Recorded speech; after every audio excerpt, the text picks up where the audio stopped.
નમસ્તે દર્શક મિત્રો, નવી સવાર યુટ્યુબ ચેનલમાં હું આપને હાર્દિક સ્વાગત કરું છું.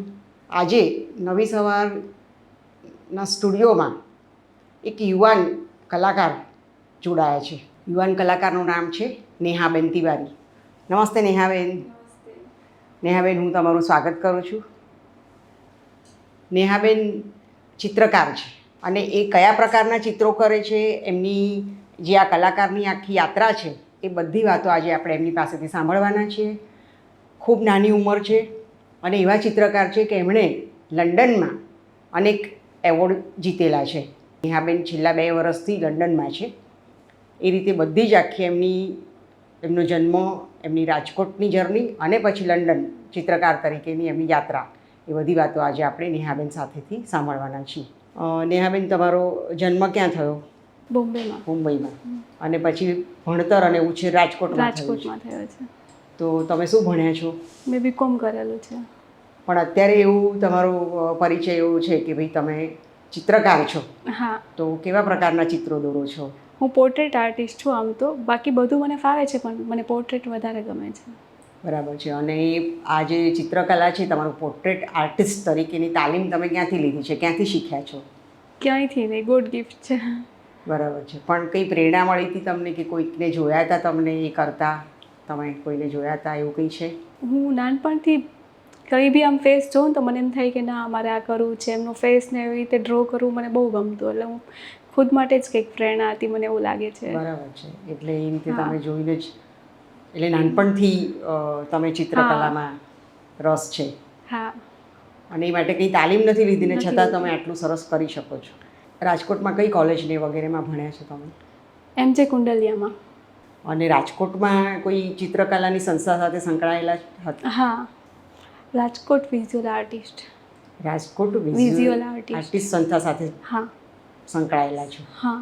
બરાબર છે. તો આ સંસ્થામાં કઈ કઈ પ્રવૃત્તિ થાય છે ચિત્રકલાને લગતી? બધી જાતની થાય છે. પોર્ટ્રેટનું, અમારે જે પોર્ટ્રેટ આર્ટિસ્ટ હોય ને એનું વધારે મેઇન છે. બાકી નેચરલ આર્ટ ને બધું થાય છે એમાં. બરાબર છે. એટલે સંસ્થામાં તમે સભ્ય છો તો તમે ત્યાં જઈને તમારી પોતાની કલા રજૂ કરો છો કે બીજાને શીખવાડો છો કે શું સંસ્થા કરે છે, શું કામ? પોતાની બી કરાવડાવે છે અને બધાને મોટિવેટ કરે છે કે આગળ આમાં વધીએ. પણ હું હમણાં 2 વર્ષથી ત્યાં હતી તો બી હું એમની સાથે સંકળાયેલી જ હતી. સંજય કોરિયા કરીને છે, એ એમના મેઇન છે રાજકોટમાં. હા. અને લગ્ન કરીને લંડન ગયા છો? હા, લગ્ન કરીને ગઈ છું. એટલે તમારા પતિદેવ લંડનમાં છે? અત્યારે તો અહીંયા જોડે છે, બાકી અમે બંને લંડનમાં રહીએ છીએ. બરાબર છે. અને લંડનમાં તમારી આ જે પોર્ટ્રેટ કલા છે એનું કામ ક્યાં કરો છો? જિગ્નેશ સર જોડે છું. એ બી મોટા, હા, ક્રિએટિવ આર્ટ કેમ્પસમાં જોડાયેલી છું, યશ અને જિગ્નેશ જોડે. બરાબર છે. યશ પટેલ, જિગ્નેશ પટેલ. ઓકે. અને આ સંસ્થામાં તમે શું કરો છો? હું વોલેન્ટિયર છું ત્યાં. વોલેન્ટિયર તરીકે શું કામ કરો છો? હું આર્ટ શીખડાવું છું છોકરાઓને. કઈ ઉંમરના લોકોને શીખવાડો છો? 4 થી અમે 16 વર્ષના બાળકોને કરાવડાવીએ છીએ. બરાબર છે.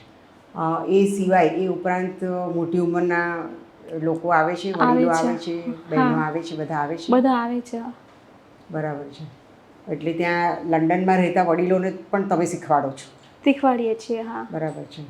અને આ જે ક્રિએટિવ આર્ટ કેમ્પસ એકેડમી છે એ બીજું શું શું કામ કરે છે, કઈ કઈ પ્રવૃત્તિ કરે છે?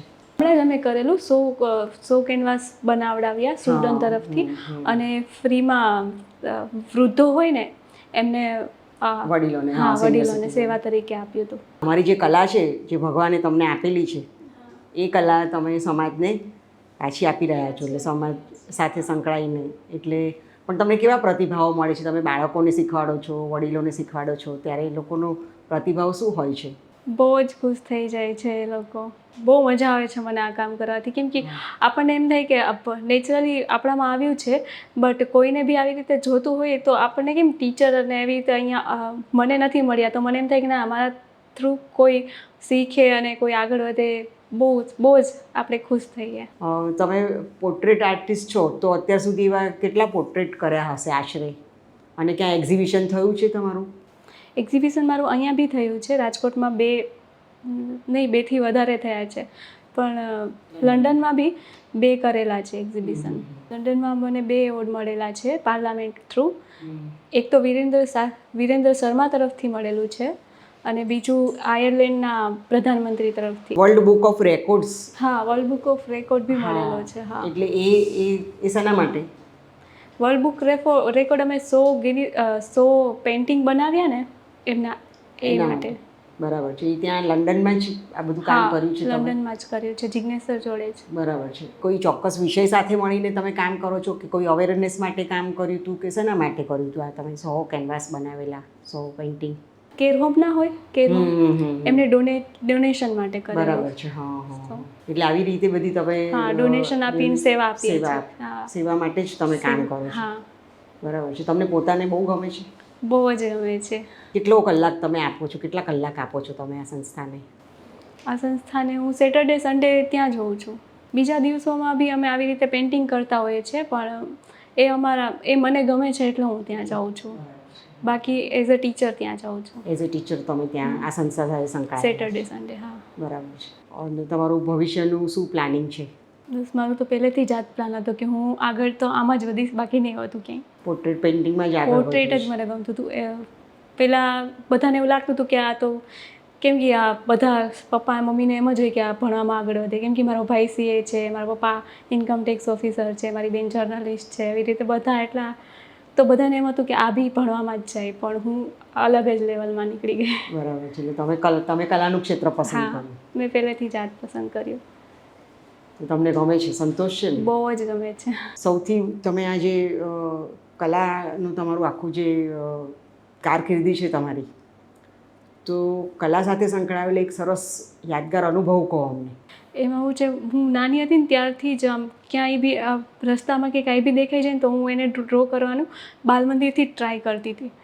પછી 10th આવીને તો મને ભણવામાં કંઈ એટલો ઇન્ટરેસ્ટ હતો નહીં, પણ મેં સપ્લિમેન્ટરીમાં પેલું પેપર સીટ ન આવે એમાં મેં ગણેશ ભગવાન ડ્રો કર્યા અને ગઈ સર પાસે, તો સર કે તારે આ શું કરે છે? સર મને બહુ વઢ્યા. પણ ત્યારથી જ મને એટલું ગમતું ને, મને ભણવામાં કંઈ ઇન્ટરેસ્ટ હતો જ નહીં, એટલે ત્યારથી જ બધાને ખબર પડી ગઈ કે આમાં નહીં આગળ વધે, આમાં જ આગળ વધવાની છે. એટલે તમે પેલી સપ્લિમેન્ટરીમાં જ ગણેશ દોરી લીધા? હા. પછી બીજું કશું આન્સર સીટ હોય ને એમાં જ. હા, પણ તો પછી આન્સર સીટ બીજા આન્સર એકે લખ્યા નહીં? બીજા આન્સરમાં મારું ધ્યાન જ નહોતું એટલું, એટલે તો બીજા પેરેન્ટ્સ મિટિંગમાં મારા પપ્પાને બી બહુ કીધું કે તમારી છોકરીને આર્ટ જ ગમે છે, ભણવું તો ગમતું જ નથી. બરાબર છે. પણ છતાં તમે ગ્રેજ્યુએશન તો પૂરું કર્યું? હા, છતાં કર્યું. બરાબર છે. નેહાબેન, હું એવું તમને પૂછું કે ભાઈ તમારે બાળકોના માતા પિતાને કહેવું હોય તો તમે શું કહો કે ભાઈ બાળકોને જેમાં રસ છે, જેમાં રસ હોય એમાં જ મોકલવું જોઈએ. પછી તમે રસ ના હોય ને તોય તમે એમાં મોકલશો ને તો એ તો એનો રસ્તો શોધી જ લેવાનો છે, જેમ મેં શોધ્યો છે. પણ રસ હોય ને એમાં તમે મોકલો તો એ બહુ આગળ વધે ને આગળ ખીલશે બાળક. એની પોતાની જે કલા છે એ વધારે ખીલે, એવું કહેવા માંગુ છું તમે. બરાબર છે ને? તમારો પોતાનો અનુભવ છે. તમારા માતા પિતાએ પણ તમને સપોર્ટ કર્યો ને એમાં જવા માટે? ભણવા બાબતે વધારે કરતા હતા. એમને એમ હતું કે ભણે વધારે આગળ વધે, ભણવાથી જ આગળ, કેમ કે પહેલાં તો એવું જ હતું, પણ હવે બધા બદલાવ આવી રહ્યા છે અને આ બદલાવ મને બહુ ગમે છે. બરાબર છે. એટલે હવે કલા પ્રત્યેની જે આખી જાગૃતિ, આખો જે સિનારીઓ છે આખો બદલાઈ ગયો છે સમાજમાં. એટલે હવે બધાને એવું થાય કે ભાઈ તમે એટલે કોઈ પણ બાળક છે કે કોઈ પણ વ્યક્તિ આ કલામાં જાય તો આ ક્ષેત્રમાં જાય તો વાંધો ના આવે. કોઈ વડીલને તમે શીખવાડ્યું હોય ને એને ગમ્યું હોય કે એને પોતાને ગમતી વ્યક્તિનું ચિત્ર એણે દોર્યું હોય. હા, એવું થાય છે. એઝ અ ગિફ્ટ તરીકે એક બેન આવેલા હતા, એમને એમના કંઈક ડોટર હતા કે એમના માટે કરવું હતું, તો એ થોડુંક આમ પેઇન્ટિંગ કર્યું. મીન્સ એ સિનિયર હતા, અમને એટલું બધું તો ના આવડતું હોય, પણ એટલું થોડુંક કર્યું ને તો બી આપણે ગાઈડ કરતા હોય એ પ્રમાણે એ કરી શકે તો એ વધારે સારું કરે. એટલે એ જોઈને એટલા ખુશ થઈ જાય છે ને કે વાત ના પૂછો. એટલે હું એ જ કહું છું કે એમને કોઈ ગમતી વ્યક્તિને આપવાનું હોય તો એ કરીને આપે છે. હા, એને ગાઈડ કરીએ એટલે એ પોતાની રીતે બહુ મસ્ત રીતે કરી શકે.